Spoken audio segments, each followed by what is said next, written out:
Well,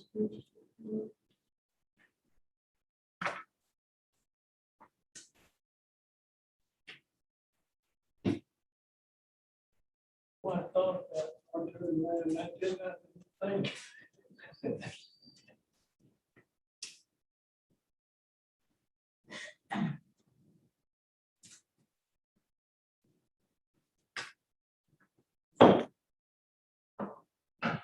Good evening. We would like to call the Vance County Board of Education meeting to order. May we please have a moment of silence?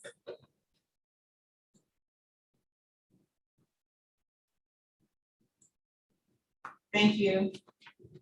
May we have an approval of the meeting agenda with following revisions. Number 3, November 2nd, school board minutes. Number 6, public comments. Number 8A, personnel addendum. 10A, out of county field trip requests. May we get a motion? I make a motion. Okay, I'll make a motion that we approve the meeting agenda with those additions. I second.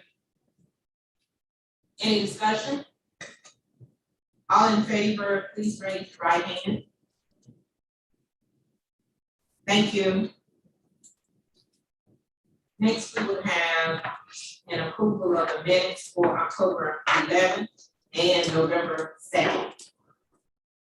If we could get a motion for that, please. I make a motion that we approve the minutes for October the 11th. I second. Any discussion?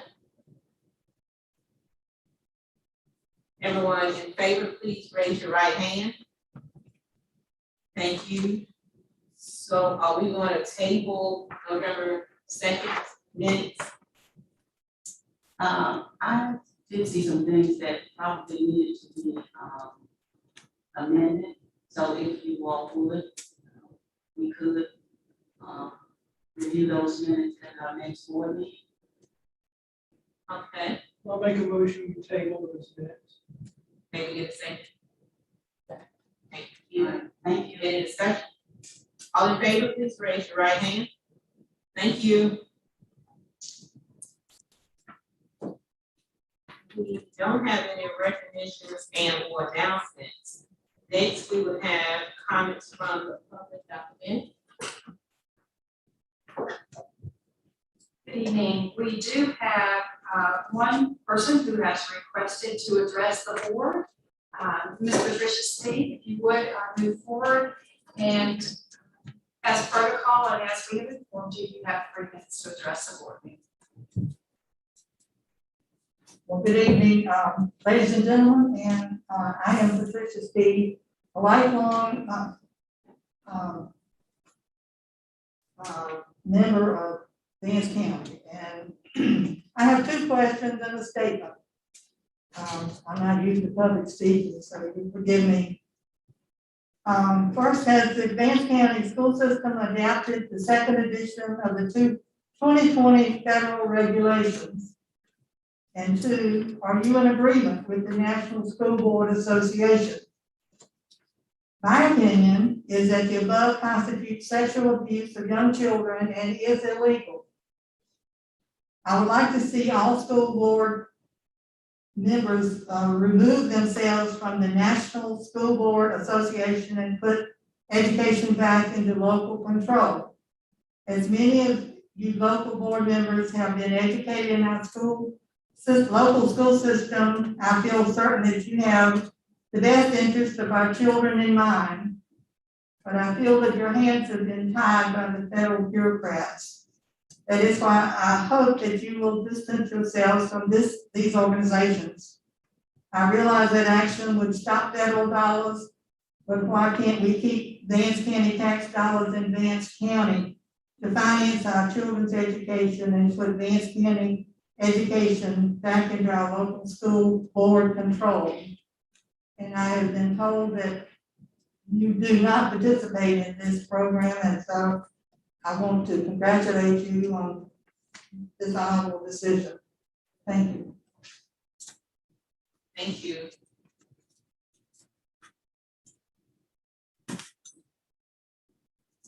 Next, we will have our superintendent's report by Dr. Bennett. Thank you so much. Yes, I will begin with the fiscal oversight monthly report, and I'll ask Mr. Super to make any comments here, please, sir.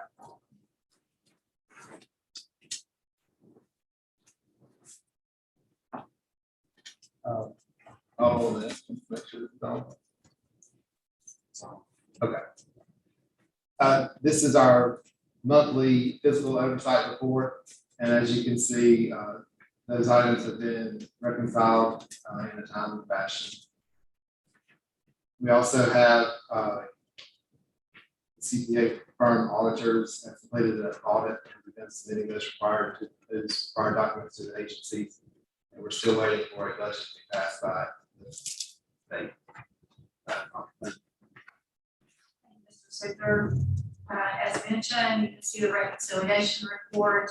We did mention that S&P Goodman, they have completed the audit. We'll be waiting to hear from them with the official report and have some time for you to spend with the auditors. And hopefully, as he mentioned, we'll have a budget very soon. I would also like to share with you the Center for Innovation, just a few updates. We continue to work there. The audio and video studios will be having some additional equipment and work done in those areas in the next couple of days. Tomorrow, the Chamber Education Committee will be meeting there, and Eric Salmon and I will be speaking with that committee about business and community and school partnership. And so we're just tossing some ideas to them about some things that we have considered doing anyway. So we'll share that tomorrow with the Chamber Education Committee, trying again to enhance the partnerships across the district, across the county, to provide another level of experience for our students. The third thing that I would like to bring before you this evening is something that we have discussed on several occasions. But as you are aware, and we have previously discussed, many districts in the state are electing to use a work day as a remote day for all staff, classified and certified employees. And they're using it as a focus on self-care and planning for the remainder of the semester. Thank you for your support of considering November 24th, which is the Wednesday before Thanksgiving, as a remote work day for all employees. This day will allow the least amount of disruption to our families because our students were not in school on that day. This day will not disrupt nor limit the pay for our bus drivers, so they were not scheduled to work that day. But on the 24th of November, all staff, classified and certified, will have an opportunity to work remotely with a plan of work and be compensated. Now, also, any staff member would be, should they so choose, able to take a leave day as well. So what would this really mean? Because I think that it's very important for us to clarify this. DPI has provided us with some very specific expectations around how and when we can do things such as this. For certified staff, they will continue to plan for the remainder of the semester. They will ensure that their grades and lessons are, lesson designs are complete, their grades are all entered into our grading system. They will also have the opportunity to view and participate in online professional development around social and emotional health and wellness, and this is a state requirement as well. The administrators for each of our buildings will incorporate the outcomes of that day, that remote work day, into their professional learning communities or their staff meetings during the week of November 29th. And so as staff are at home, should they choose to work remotely on November 24th, the day before Thanksgiving, then they would be eligible to receive a full day's pay without using any leave on that day. Their administrator would confirm that all have participated as requested, And then that would be shared with our business and finance department to accurately capture that as a work day. For all classified staff on that day, we have developed a planning and goal setting document that is based upon their current duty assignment. So all classified staff would also have the opportunity to work remotely that day. And a discussion of the plan, which they would individually work on during that time, will be part of the department or team meetings the following week, the week of November 29th, at which time their supervisor would validate that in fact they did complete the requested tasks. So that is what we are hoping to do moving forward with allowing for this health and wellness day. The second part of it would be to edit all of our school calendars, early start, traditional, and year-round, to reflect the week of December 13th through 17th as early release days for all students. That would be a 1 o'clock for our high schools. We have looked at and reviewed our testing calendar for the end of the semester. The first 5 days would refer to career and technical educational testing. The second 5 days, or the week of December 13th through 17th. There would be 1 exam a day, and those would be the EOCs. Therefore, all schools, all staff would be released and able to dismiss each day the week of December the 13th through 17th at 1 o'clock. Central services, our administrative staff building here would remain open. We would have staggered staffing schedules to ensure that every department was staffed every day, with the hope of all schools, all facilities closing at 1 o'clock on Friday. So health and wellness is very important to this board as well, and to the administrative team here at the district office. We would like to offer as a recommendation that November 24th be a remote workday for all staff, classified and certified, and that all calendars would be edited to reflect December 13th through 17th, early release, all schools, 1 o'clock. I would like to make a motion that we accept the recommendations of our superintendent. Any discussion? All in favor, please raise your right hand. I would just like to say, I think it's wonderful. Thank you so much, and I'm sure that all of our staff are classified and certified who will be able to benefit from this particular enhancement that you're giving them to work remotely on the 24th. I'm sure they'll all be very appreciative, as we all are, as well as the nice gesture of December 13th through 17th. And again, by doing it during those particular times, we are still earning a day of instruction.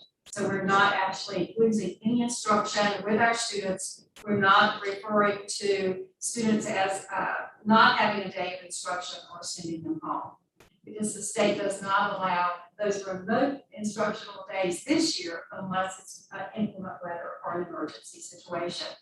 I would like to say thank you as well, because this plan is aligned with the expectations, the rules, and the guidance of the Department of Public Instruction, when they clearly reminded all districts that we have to remain aligned with the Constitution and cannot overextend our flexibility around funding.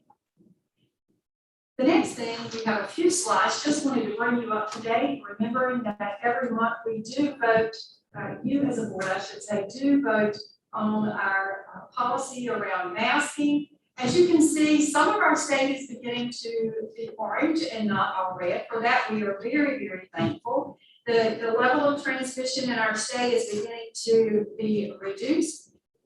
We are beginning to find information and guidance as to when it would be safe to be without masks again.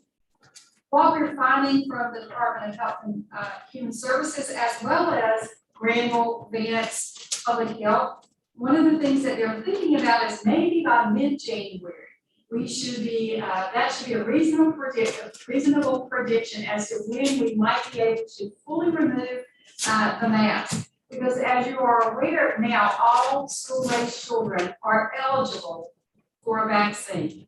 So down to 5 years of age. So we're encouraging our students, our families, and our staff to become vaccinated if they have not at this time.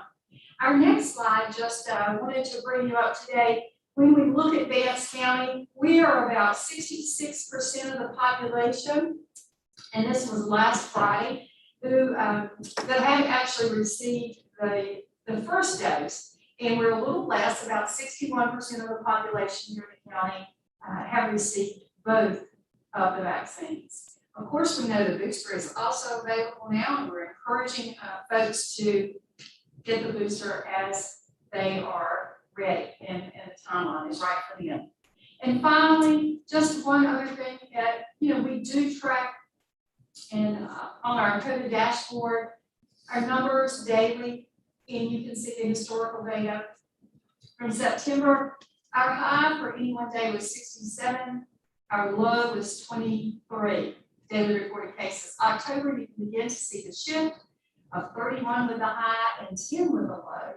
And in November, as of last Friday, the highest number, although we're just into the month, but we're very positive and seeing the downward trend.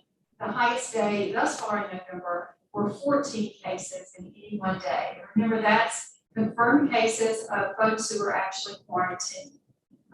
So if I would like to ask the board to, of course, you will make a motion and make your determination about it, but the consideration I've offered here is to remain masked in the building where students are present and continue to recommend masking in other buildings for staff, which is what we are doing at this time.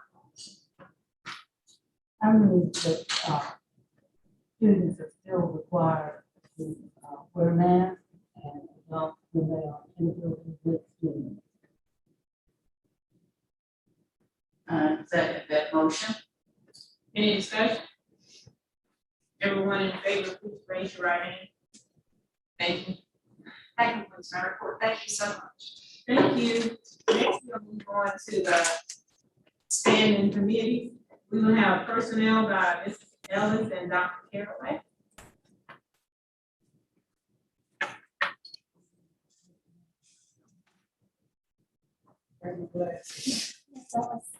The personnel committee Miss, she's going to do it for me. You want the baby, but I walked off and left my glasses. Would you like Ms. Harness or Dr. Caraway? Ma'am?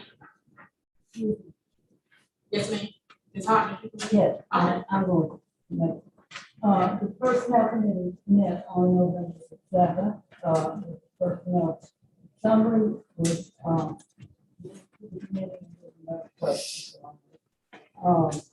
At that time, we had about 29 vacancies. And we also heard that the retirement celebration was very successful.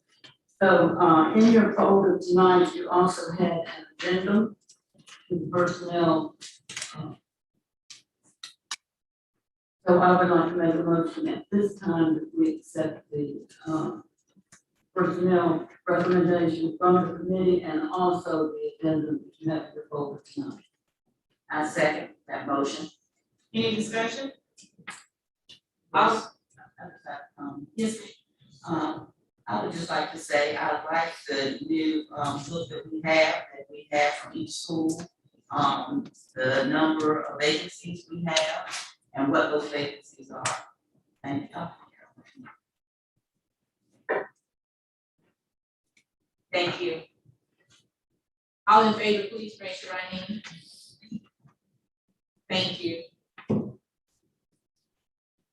Next, we will have finance by Ms. White and Mrs. Yes, ma'am. The finance committee meeting met on November 1st, and we brought to that committee the Killian engineering contract for engineering design and bid oversight of the replacement of HVAC units at E.O. Young Elementary and the Center for Innovation. We also brought forth the North Carolina Sound proposal for E.M. Rollins to install an intercom system to make that school more safe and secure for our students and faculty. We have for instructional content, school specialty purchase of Spire instructional software for reading intervention program for kindergarten through fifth grade. Proposal for Gargoyle Gardens at Center for Innovation from Carolina Recreation and Design that will create a useful outdoor learning environment, classroom for students to visit. A revised facility rental fee schedule. The Center for Innovation and Auditorium ceiling proposal from Jerry Looper Construction to replace the auditorium ceiling, install new LED lighting and paint the entire auditorium. And finally, the custodial bonuses to recognize those qualified custodial staff for their work during the pandemic. The administration requests approval to contract with the above installation vendors to approve the expense for school specialty instructional software and to approve the custodial bonuses. It's my motion that we approve the above, contracts. Any discussion?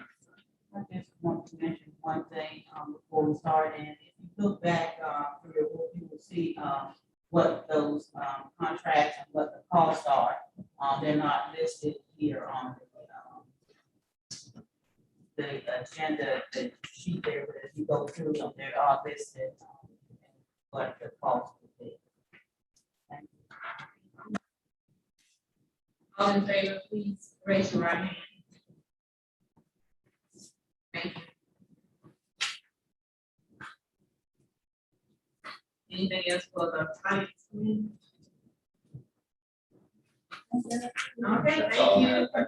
All right, next we'll have building and grounds by Mrs. Hartnett and Mr. Purdue. Thank you. Building and Grounds Committee met on October 21st. I will give you some center, the Innovation Center was that the other way around. If you will look in your folder, you will see some pictures of the roof damage that we had. And it was not any fault of our neglect or so forth. It's the way they built buildings back at that time. That has all been repaired. The upgrade beneath the roof are now being have begun, and then they're going to start receiving quotes for the restroom upgrades. The HVAC replacement has begun at ACOG at the time of remix. 7 of the 13 units have been installed, and once those units are completed, they will move on to Dabney School and begin installation there. The automated classroom at Vance County High School has an additional roll-up door now and equipment, additional equipment as well. Mr. Purdue presented a quote for intercom upgrades at E.M. Rollins and engineering designs for estimates for HVAC upgrades at E.R. Young. The contractor has also resumed water fountain replacements with Clark and STEM completed in progress coming along at Vance County Middle School. As you probably read in the paper, Mr. Steinbach sent a letter to our commissioners offering, as we are required by law, the old Dabney School, Western Vance School, and again, the 2-story Eaton Johnson building. And they have turned us down on that. They don't really want it. So at our next meeting, which will be the 21st of this month, we're going to start a process by what do we do next. We will bring that to you whenever we come up with an idea. Thank you. That's all of our report. Thank you. Next we will have policy by Ms.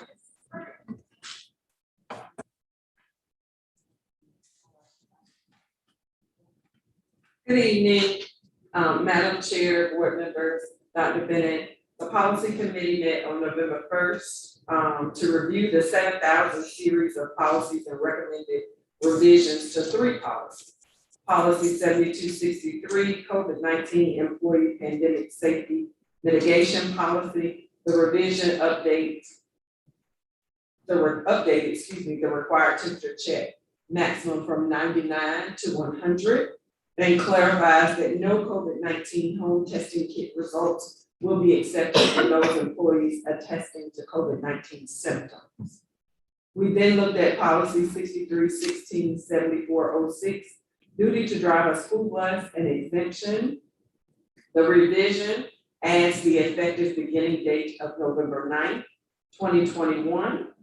Policy 7503, teleworking. The revision clarifies that the superintendent or designee has the sole authority for authorizing teleworking for an employee. A motion was approved to bring the 3 revised policies to the full board for approval, and our next policy meeting will be held November 17th.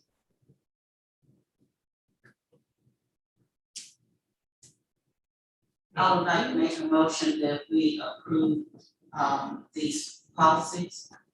Second motion. Any discussion? All in favor, please raise your right hand. Thank you. Next, we will have curriculum by Mr. Wilson and Dr. Howard. Thank you. The curriculum committee met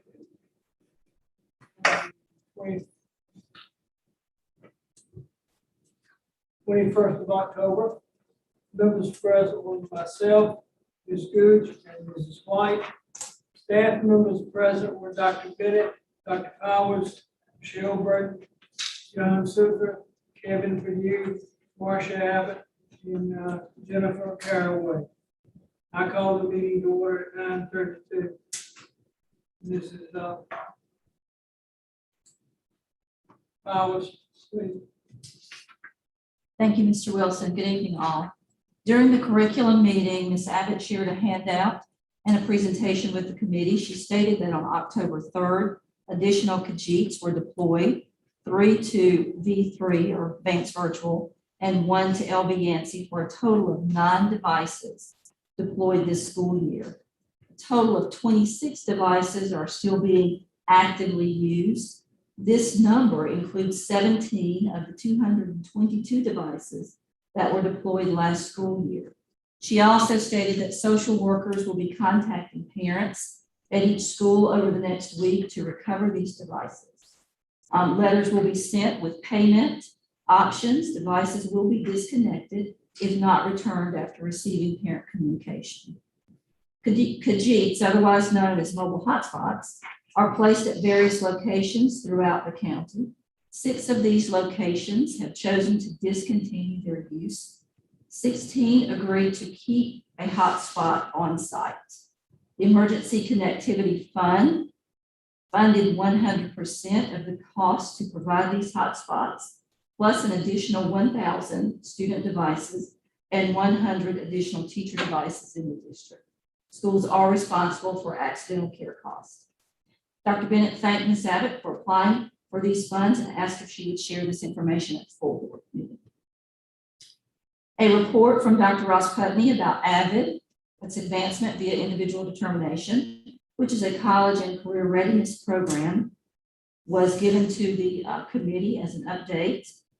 Dr. Putney, Ross Putney, has already attended the first of 5 sessions of the district level administrator training. She was to attend the next sessions on October 27th through the 29th.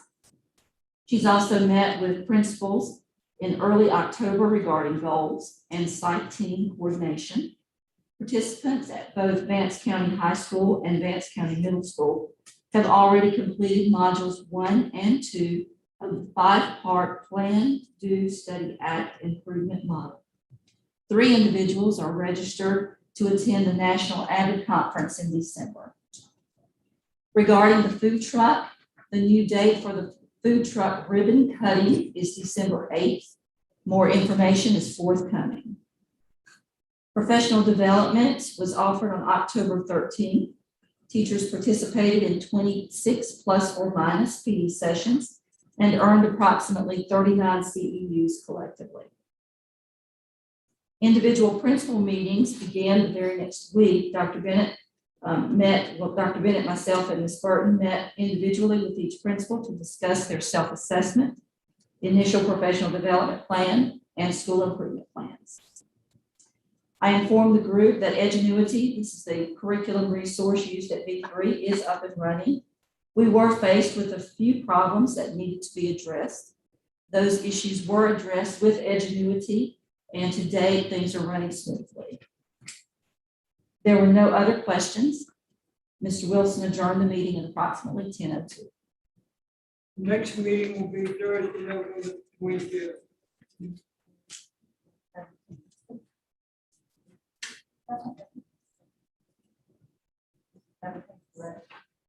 Correction, November 17th.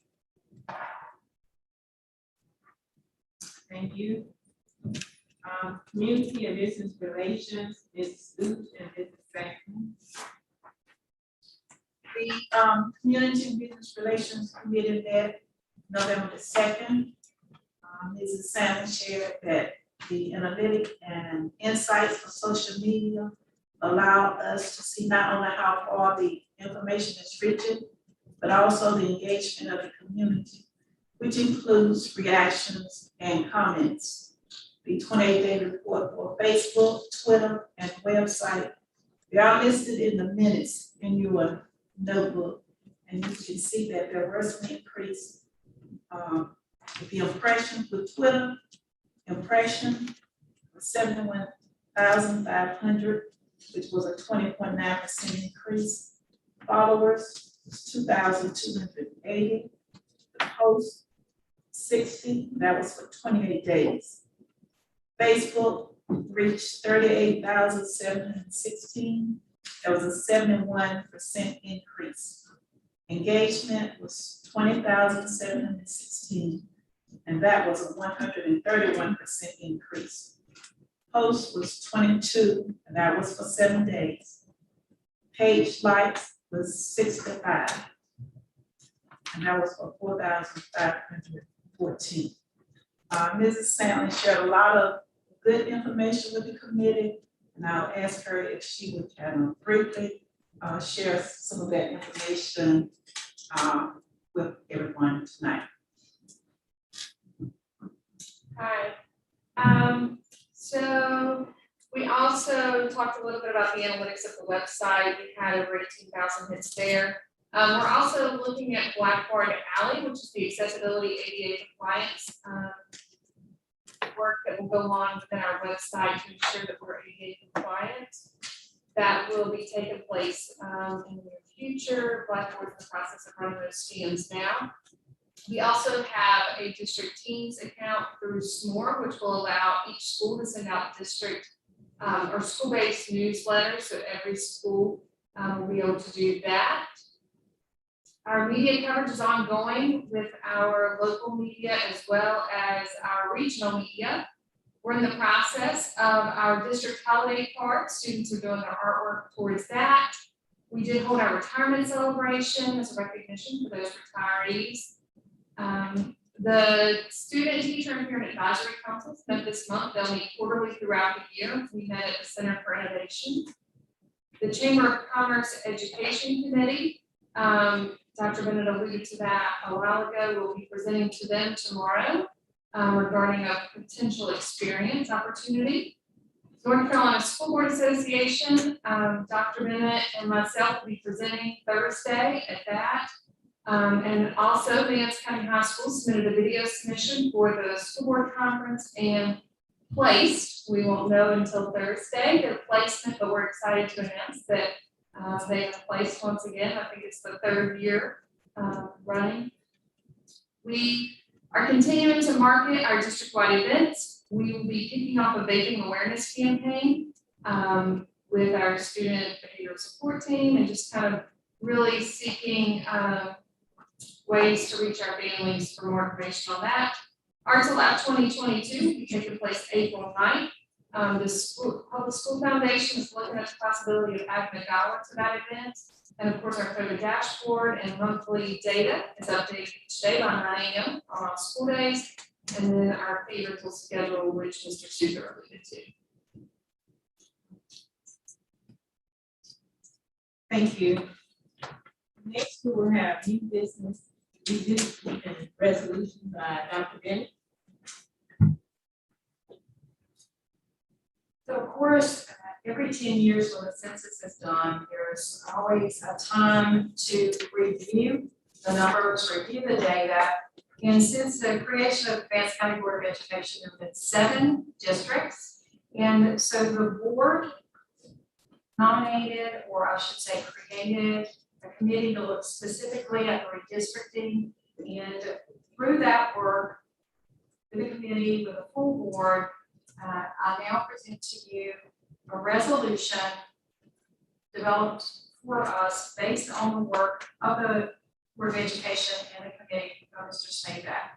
Now therefore, the Vance County Board of Education in open session and acting as a full body of elected representatives to the Vance County Board of Education, as is required by the provisions of North Carolina General Statute 115C-37I, herein and herewith adopts the boundary lines set forth and established on Exhibit A and described in Exhibit B as the electoral districts for representation on the Vance County Board of Education for 10 years, next exceeding the adoption hereof, and for purposes of preparing ballots for elections of representatives of that said resolution to be immediately provided to the North Carolina State Board of Elections, the Vance County Commissioners, and the Vance County Board of Elections for the purpose of preparing ballots and holding elections to and for said board at all times hereafter until otherwise changed by lawful process. And the resolution is dated today, November 8th, 2021.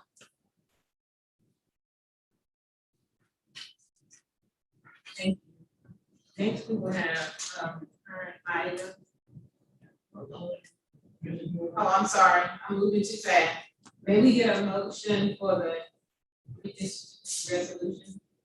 Make a motion, we accept the resolution. Second. Any discussion? All in favor, please raise your right hand. Thank you. Okay, now we can move on to the out-of-county field trips and the out-of-county transfers. Dr. Bennett. First, out-of-county field trip. On November the 9th, tomorrow, Vance County High School's Color Guard Sabre team has requested to travel to Warren County High to witness the deactivation of the United States Air Force JROTC program and the activation of the U.S. Space Force JROTC program. This is a day trip, and they will be traveling on an activity bus and accompanied by Colonel Blossberg. 1 chaperone and 7 students requested. Make a motion, we approve the trip. I second that motion. Any discussion on the field trip? All in favor, please raise your right hand. Thank you. We're excited to be able to at least begin to allow opportunities such as that will be fully masked throughout the experience while all of us and while at the event. Out of county transfers and releases, we have 3 students transferring to Vance County, and we have 12 transferring out. The majority of these, as you can see, according to the location where families have relocated. I make a motion that we approve the student transfers and releases. I second the motion. Any discussion? Everyone in favor, please raise your right hand. Thank you. Thank you, Dr. Bennett. I move that we go into closed session pursuant to the provisions of NCPS 143-318. for purposes of discussing legal, personnel, and property issues pursuant to subsection 8 of said statute. I second. All in favor, please raise your right hand.